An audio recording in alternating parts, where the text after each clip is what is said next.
সুপ্রিয় শিক্ষার্থীরা, সবাই কেমন আছো? আশা করি সবাই ভালো আছো। আমাদের রাজুক উত্তরা মডেল কলেজের ওয়েবসাইটে জীববিজ্ঞান প্রথম পত্রের কোষ ও এর গঠন এই চ্যাপ্টারের বিভিন্ন টপিকসের ভিডিওগুলো তোমরা পেয়ে থাকবে। এর ধারাবাহিকতায় আজকে আমি আলোচনা করব ডিএনএ অর্থাৎ ডিঅক্সিরাইবোনিউক্লিক অ্যাসিড এর গঠন। আমি আমার পরিচয় দিয়ে নিচ্ছি। আমি ফেরদৌস মুক্তা, lecturer in botany, BMDS।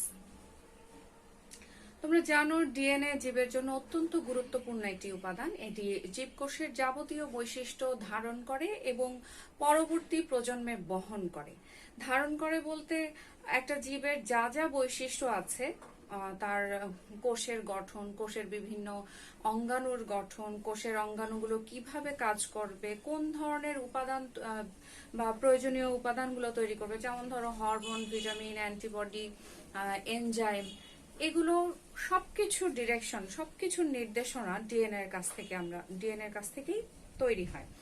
DNA একটা জীবের যাবতীয় কাজকর্ম এবং বংশগতীয় বিভিন্ন বৈশিষ্ট্যগুলোকে নিয়ন্ত্রণ করে, তাই এটাকে আবার ব্লুপ্রিন্ট অফ লাইফও বলা হয়ে থাকে।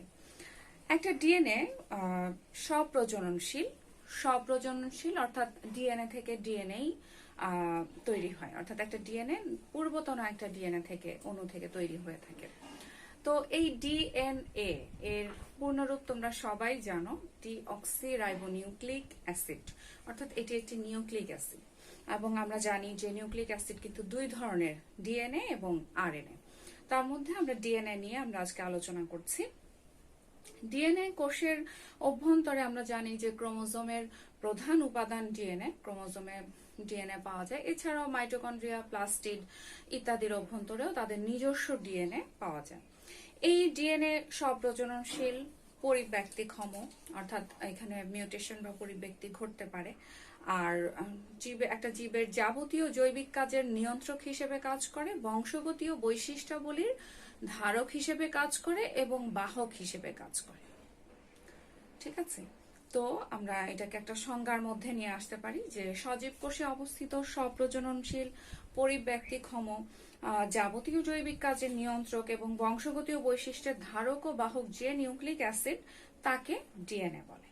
ঠিক আছে, তোমরা ক্লাস 10-এও কিছুটা ডিএনএ সম্পর্কে এবং ডিএনএর গঠন সম্পর্কে জেনেছো। তোমরা জানো ডিএনএর সর্বজন বিদিত এবং সর্বজন গ্রাহ্য একটি মডেল আছে ডিএনএর গঠন সংক্রান্ত, যা ডাবল হেলিক্স মডেল নামে পরিচিত। এটি প্রদান করেছেন বিজ্ঞানী জেমস ওয়াটসন এবং ফ্রান্সিস ক্রিক 1953 সালে। পরবর্তীতে 1963 সালে আরেকজন বিজ্ঞানী সহ তারা এই আবিষ্কারের জন্য নোবেল পুরস্কার পেয়েছিলেন। তো আমরা ডিএনএর সেই গঠন সংক্রান্ত মডেলটি আজকে আলোচনা করব। আর এর প্রাথমিক যে আলোচনাগুলো, যে ডিএনএ কোন কোন উপাদান নিয়ে গঠিত, এটা তোমরা আগের ভিডিওতে পেয়েছো আশা করি। তোমরা জানো যে ডিঅক্সিরাইবোনিউক্লিক অ্যাসিড, এই যে আমরা শব্দটি বলছি, এটার মূল কারণ হচ্ছে এর নাইট্রোজেন বেস হিসেবে এখানে আছে ডিঅক্সিরাইবোজ সুগার, যেটা একটি 5 কার্বন বিশিষ্ট শর্করা। এর সাথে যুক্ত হয়, এই নাইট্রোজেন বেসের সাথে যুক্ত হবে এক অজৈব ফসফেট এবং তার সাথে আছে নাইট্রোজেন বেস হিসেবে আমরা দুই ধরনের নাইট্রোজেন বেস পাবো, পিউরিন এবং পাইরিমিডিন, যার মধ্যে পিউরিন ক্ষারগুলো হচ্ছে অ্যাডেনিন এবং গুয়ানিন, আর পাইরিমিডিন ক্ষার হচ্ছে সাইটোসিন এবং থাইমিন। আমরা জানি পাইরিমিডিন ক্ষার আরেকটি আছে, সাইটোসিন, থাইমিন এবং ইউরাসিল, কিন্তু ইউরাসিলটা আমরা পাবো কেবলমাত্র আরএনএ তে। পাইরিমিডিন ক্ষার হিসেবে ডিএনএ এর মধ্যে পাওয়া যায় শুধু সাইটোসিন এবং থাইমিন। এগুলো একটু পরিচয় আমি দিয়ে রাখলাম। আর একটি নাইট্রোজেন বেসের সাথে এক অণু ডিঅক্সিরাইবোজ শর্করা 5 কার্বন বিশিষ্ট, এটি যুক্ত হবে এবং তার সাথে অজৈব ফসফেট যুক্ত হয়ে ডিএনএর যে মূল গাঠনিক উপাদান অর্থাৎ নিউক্লিওটাইড, এটি গঠিত হয়। আর এরকম অসংখ্য নিউক্লিওটাইড মিলে ডিএনএর একটি সূত্র তৈরি হয়, আর এরকম 2টি পলিনিউক্লিওটাইড সূত্র মিলে তৈরি হয় ডিএনএ, অর্থাৎ ডিএনএ দ্বিসূত্রক। এখানে দুটি সূত্র পরস্পরের সমান্তরালে অবস্থান করে। তো চলো দেখে নেই ডাবল হেলিক্স মডেলের তারা যে ডিএনএ গঠন সংক্রান্ত যে আলোচনা করেছেন বা ওই ডাবল হেলিক্স মডেলের মেইন পয়েন্টস গুলো কি কি। তোমরা চিত্রে দেখতে পাচ্ছ আমি এরকম একটি ছবি এঁকে রেখেছি, যেখানে দুইটা সূত্র পরস্পরের সমান্তরালে অবস্থান করছে, কিন্তু সূত্র দুটা বিপরীতমুখী হয়ে অবস্থান করে। তাহলে আমরা এখান থেকে কি কি পেলাম? প্রথম পয়েন্ট পেলাম যে ডিএনএ অণু দ্বিসূত্রক, তারপর পেলাম যে সূত্র দুটি পরস্পর সমান্তরাল, এবং তারপরে পেলাম বিপরীতমুখী। পরস্পর সমান্তরাল এবং বিপরীতমুখী। আচ্ছা, বিপরীতমুখী বলতে কি বোঝানো হয়? যে একটি সূত্র যদি 5 প্রাইম টু 3 প্রাইম অভিমুখে হয়, তাহলে অন্য সূত্রটি হয় 3 প্রাইম টু 5 প্রাইম অভিমুখে। ঠিক আছে, এখন এই যে তাহলে আমরা প্রথম তিনটা পয়েন্ট পেয়ে গেলাম যে ডিএনএ দ্বিসূত্র, পরস্পর সমান্তরাল এবং বিপরীতমুখী। এখন আসলে এটাকে কেন ডাবল হেলিক্স কেন বলা হচ্ছে? কারণ কি জানো, সূত্র দুটো দেখো আমি তো এভাবেও আঁকতে পারতাম, তাই না? এরা সোজা ভাবে অবস্থান না করে পেঁচানো সিঁড়ির মতো অবস্থান করে, পেঁচানো সিঁড়ির মতো অবস্থান করছে, তাই এদেরকে বলা হচ্ছে কি ডাবল হেলিক্স। দুইটা সূত্র পরস্পরের সমান্তরালে পেঁচানো সিঁড়ির মতো অবস্থান করছে, তাই বলা হচ্ছে ডাবল হেলিক্স। আচ্ছা, এর পরের পয়েন্টে আমরা চলে যাই। এখানে তোমাদের একটি প্রশ্ন থেকে থাকে যে মিস 5 প্রাইম টু 3 প্রাইম মানে কি, অথবা 3 প্রাইম টু 5 প্রাইম মানে কি। আমি একটু পরে এটা সম্পর্কে আলোচনা করব। আচ্ছা, এরপরে আমরা বলবো যে এটাকে যদি আমরা একটা পেঁচানো সিঁড়ির সাথেই তুলনা করি, সেক্ষেত্রে সিঁড়ির হাতলগুলো নির্মিত হয়, অর্থাৎ সিঁড়ির দুই পাশে অবস্থান করে হচ্ছে ডিঅক্সিরাইবোজ সুগার এবং ফসফেটের পর্যায়ক্রমিক সংযুক্তি। অর্থাৎ আমি যদি এটাকে একটু ভেঙে দেখাই, দেখা যাবে যে এখানে কি অবস্থান করছে? সুগার, তারপর ফসফেট, তারপর আবার সুগার, তারপর আবার ফসফেট, তারপর আবার সুগার। তার মানে আমরা বলবো যে সিঁড়ির দুই পাশে কি অবস্থান করে? ডিঅক্সিরাইবোজ সুগার এবং ফসফেটের পর্যায়ক্রমিক সংযুক্তি। তাহলে সিঁড়ির মাঝে কি থাকে? মাঝে থাকে হচ্ছে দুটি নাইট্রোজেন বেস, অর্থাৎ এক জোড়া করে নাইট্রোজেন বেস ঠিক মাঝখানে অবস্থান করে। যেমন যদি এ থাকে তার পাশেই থাকবে টি, আবার যদি এখানে টি থাকে তার পাশে থাকবে এ। ঠিক আছে, এটারও একটা নির্দিষ্ট নিয়ম আছে। আবার যদি জি সাব থাকে তার পাশে থাকবে সি। ঠিক আছে, এটার মানে কেন? এর কারণ হচ্ছে সবসময় একটি পিউরিন ক্ষারের সাথে একটি পাইরিমিডিন ক্ষার সবসময় জোড়া বাঁধবে। যেমন অ্যাডেনিন যদি হয় তাহলে তার সাথে পাইরিমিডিন ক্ষার জোড়া বাঁধবে থাইমিন, আবার থাইমিনের সাথে অ্যাডেনিন। একইভাবে যদি গুয়ানিন হয় তাহলে গুয়ানিনের সাথে ক্ষার জোড়া বাঁধবে হচ্ছে সাইটোসিন। আবার অথবা আমরা বিপরীত দিক থেকে বলতে পারি সাইটোসিনের সাথে গুয়ানিন।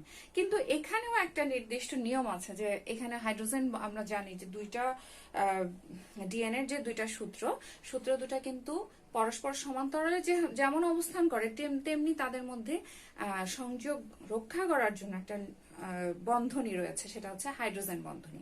এই হাইড্রোজেন বন্ধনীগুলো আসলে থাকে নাইট্রোজেন বেস জোড়গুলোর মধ্যে।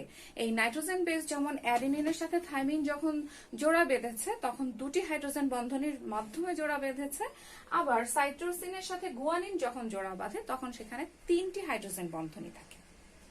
তাহলে এটাও আরেকটি পয়েন্ট যে একটি সূত্রের অ্যাডেনিন অপর সূত্রের থাইমিনের সাথে 2টি হাইড্রোজেন বন্ধনী, একটি সূত্রের গুয়ানিন অপর সূত্রের সাইটোসিনের সাথে 3টি হাইড্রোজেন বন্ধনী দ্বারা যুক্ত থাকে। ঠিক আছে, এখন এখানে এই যে একটু আগে আমি বললাম যে 5 প্রাইম টু 3 প্রাইম অভিমুখটা আসলে বলতে কি বোঝানো হয়, অথবা 3 টু 5 প্রাইম।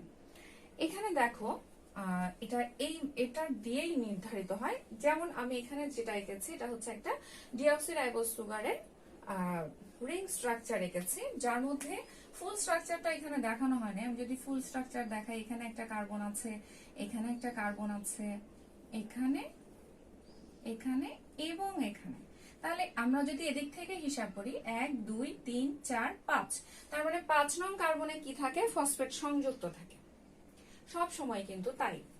আবার অপর দিক থেকে আমরা যদি এখান থেকে হিসাব করি 1 2 3 4 এবং 5, তাহলে দেখা যাচ্ছে যখন নিউক্লিওটাইড তৈরি হয় তখন ডিঅক্সিরাইবোজ সুগারের 5 নং কার্বনের সাথে অজৈব ফসফেটটি যুক্ত হয়, আর সব সময় নাইট্রোজেন বেসটি যুক্ত হবে 1 নং কার্বনের সাথে। ঠিক আছে, আমি 1 2 3 4 5 না দিয়ে এখানে আসলে কার্বনটাই দেখিয়ে দিই, এটাই বরঞ্চ ভালো হবে। বাট সব সময় দেখো আমরা কিন্তু এই জায়গা থেকে গুনবো। আচ্ছা, তাহলে 1 নং কার্বনের সাথে নাইট্রোজেন বেস যুক্ত আছে এবং 5 নং কার্বনের সাথে যুক্ত আছে ফসফেট। এটা একটা নিউক্লিওটাইড, এইটা হচ্ছে এই সূত্রের নিউক্লিওটাইড, আর এ পাশে অপর সূত্র।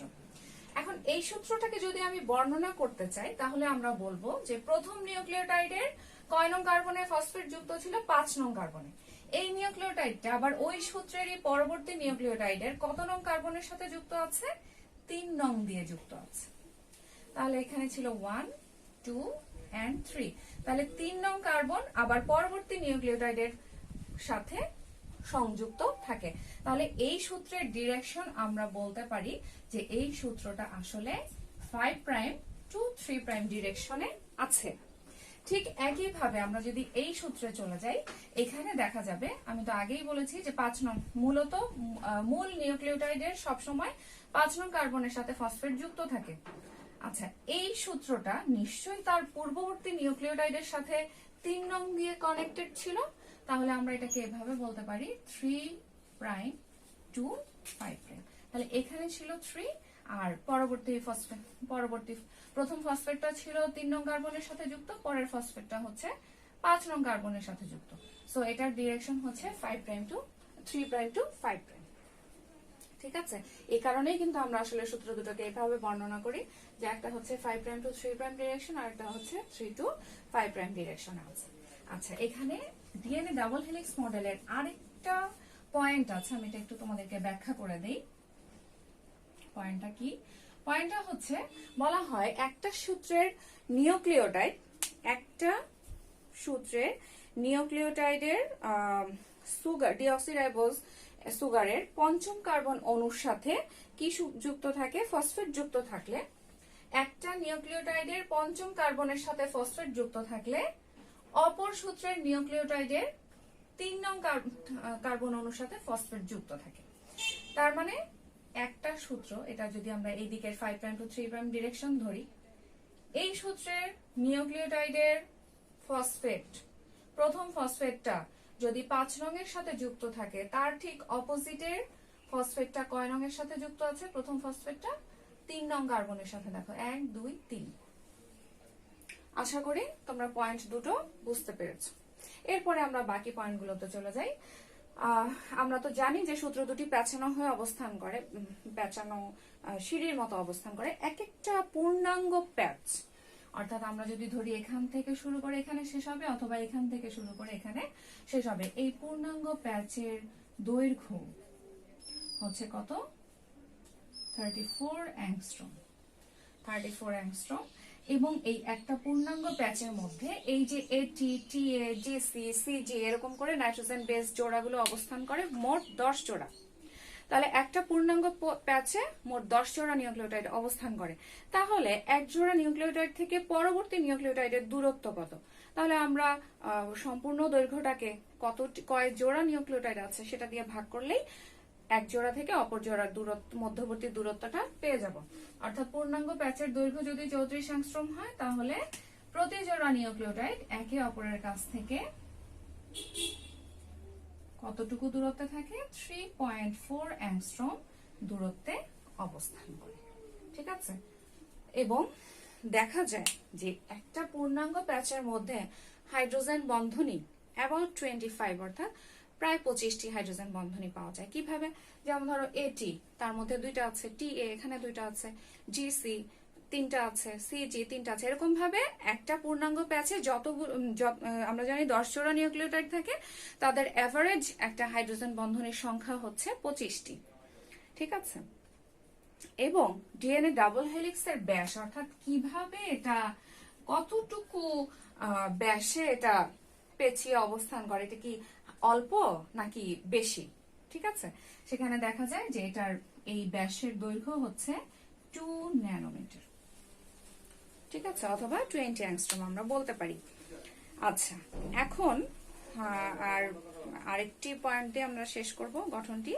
এটা হচ্ছে যে ডিএনএ ডাবল হেলিক্সের প্রতিটি প্যাচে একটি গভীর খাঁজ এবং একটি অগভীর খাঁজ দেখা যায়, মেজর গ্রুভ এবং মাইনর গ্রুভ।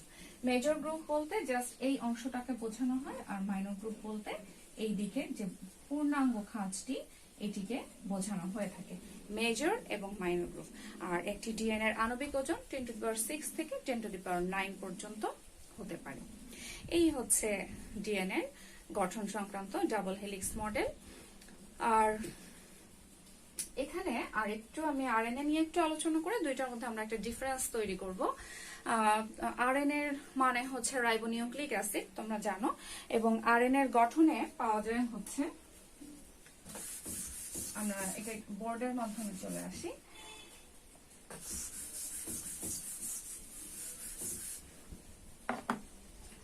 আচ্ছা, আরএনএ এর গঠন এখানে কি কি পাবো আমি একটু শর্টকাটে দেখিয়ে নেই। রাইবোজ সুগার, আমরা ওখানে পেয়েছিলাম ডিএনএ তে পেয়েছিলাম ডিঅক্সিরাইবোজ সুগার, আর এখানে হচ্ছে রাইবোজ সুগার। 2 নম্বরে আমরা পাবো হচ্ছে নাইট্রোজেন বেস বা নাইট্রোজেন ক্ষারক, আর 3 নম্বরে হচ্ছে ওই আগের মতোই অজৈব ফসফেট, ঠিক আছে। বাট এখানে একটু ডিফারেন্স হচ্ছে, রাইবোজ সুগার আর নাইট্রোজেন বেসের মধ্যে আমরা পাবো অ্যাডেনিন, গুয়ানিন, সাইটোসিন এবং ইউরাসিল। তার মানে এখানে আমরা থাইমিন পাবো না, ঠিক আছে। আর আরএনএ ডিএনএ এর মতো 2টা সূত্র দিয়ে গঠিত হয় না, একটা সূত্র দিয়েই গঠিত হয়, বাট এটা কোথাও কোথাও কয়েলড অবস্থায় থাকে এবং সেই স্থানে দেখা যায় যে নাইট্রোজেন বেসগুলোর মধ্যে হাইড্রোজেন বন্ধনী তৈরি হয়েছে, ঠিক আছে। এবং সব ক্ষেত্রে জীবের, সমস্ত জীবের ক্ষেত্রেই জেনেটিক ম্যাটেরিয়াল হিসেবে কাজ করে হচ্ছে ডিএনএ, বাট আরএনএ শুধুমাত্র কতিপয় ভাইরাসের ক্ষেত্রে জেনেটিক ম্যাটেরিয়াল হিসেবে কাজ করে। তো চলো আমরা ডিএনএ এবং আরএনএ এর মধ্যে একটু পার্থক্য তৈরি করে ফেলি। কি কি পার্থক্য হবে, আমরা যদি ডিএনএ এবং আরএনএ এর ক্ষেত্রে বলি, ডিএনএ, আরএনএ, এবং এখানে হচ্ছে পার্থক্যের বিষয়, এভাবে কিন্তু তোমরা পার্থক্য তৈরি করবে। পার্থক্যের বিষয় ডিএনএ আরএনএ। প্রথম বিষয় হচ্ছে আমরা এখানে লিখব সূত্র, কয়টা সূত্র আছে। 2 নম্বরে আমরা লিখতে পারি যে এটা রাসায়নিক গঠন, অর্থাৎ রাসায়নিক গঠনে তুমি নাইট্রোজেন বেস হিসেবে কোনগুলো থাকছে এবং ডিঅক্সি এবং তার যে 5 কার্বন শর্করা, এটাতে, এটা ডিএনএ তে কি আছে, আরএনএ তে কি আছে। 3 নম্বরে আমরা বলবো যে এখানে এটা কোন কোন জীবের জেনেটিক ম্যাটেরিয়াল হিসেবে কাজ করে। সব জীবের ক্ষেত্রে এটা হচ্ছে, শুধুমাত্র ভাইরাসের ক্ষেত্রে এটা আমরা এইভাবে লিখতে পারি, বংশগতীয় বস্তু, ঠিক আছে। তারপর 4 নম্বরে আমরা চলে যাব, 4 নম্বরে আমরা চলে যাব হচ্ছে ডিএনএ প্রকারভেদ আছে কিনা। ডিএনএ কোনো প্রকারভেদ নাই, আর আরএনএ এর ক্ষেত্রে হচ্ছে এটার প্রকারভেদ আছে, টিআরএনএ, এমআরএনএ, তারপর হচ্ছে আরআরএনএ ইত্যাদি। আচ্ছা, এটা তোমরা এটা কিন্তু তোমাদের জন্য টাস্ক থাকলো, আমি জাস্ট বিষয়গুলো বলে দিচ্ছি আর তোমরা এটাকে কমপ্লিট করবে, ঠিক আছে। আচ্ছা, আর এখানে আর একটু আমরা লিখতে পারি যেটার উৎপত্তি কোত্থেকে, উৎপত্তি কোথা থেকে হয়। যেমন ডিএনএ থেকে ডিএনএ তৈরি হয়, আর আরএনএ কিন্তু আরএনএ থেকে তৈরি হয় না, এটা ডিএনএ থেকেই তৈরি হয়। 5 নম্বরে আমরা বলতে পারি এটা কাজ কি, ঠিক আছে। ডিএনএ কি কাজ করে এবং আরএনএ কি কাজ করে। ডিএনএ এর কাজ হচ্ছে যে যাবতীয় বৈশিষ্ট্যাবলী ধারণ এবং বহন করা, আরএনএ এর কাজ হচ্ছে প্রোটিন সংশ্লেষণ করা, ঠিক আছে। তো আজকে আমাদের ক্লাসে এতটুকুই থাকুক, আমরা আগামী ক্লাসে ডিএনএ এর রেপ্লিকেশন এবং তার রেপ্লিকেশনের টাইপগুলো নিয়ে, রেপ্লিকেশন প্রসেস এবং টাইপ নিয়ে আলোচনা করব। তো ঠিক আছে, সবাই ভালো থাকো, আল্লাহ হাফেজ।